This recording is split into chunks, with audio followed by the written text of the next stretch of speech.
Welcome to our channel. Today we how to log into Databricks Workspace step by step clearly. Open your preferred web browser.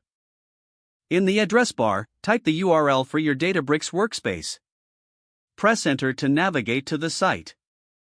Once the page loads, look for the login section. Enter your email address associated with your Databricks account. Click on the Continue button. You will now be prompted to enter your password. Type in your password carefully. If your organization uses single sign-on, click on the corresponding SSO button. Follow the instructions provided for your organization's login process. After entering your credentials, click the Login button. Wait for the page to load your Databricks Workspace. Once loaded, you will see the main dashboard of your workspace. Congratulations, you have successfully logged into Databricks Workspace. If the page does not load, refresh the browser or try again in a private or incognito window.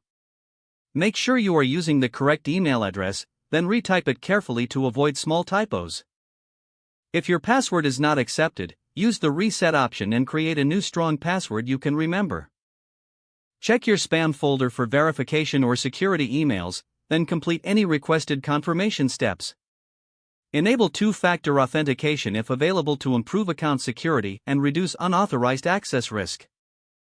After signing in, review your profile details so your contact information and settings are accurate and current. If you see an error message, note it down and try again after restarting your device and internet connection. Log out when you finish, especially on shared devices, to keep your account and payment information secure. If the page does not load, refresh the browser or try again in a private or incognito window. Make sure you are using the correct email address, then retype it carefully to avoid small typos. If your password is not accepted, use the reset option and create a new strong password you can remember. Check your spam folder for verification or security emails, then complete any requested confirmation steps. Enable two-factor authentication if available to improve account security and reduce unauthorized access risk. After signing in, review your profile details so your contact information and settings are accurate and current.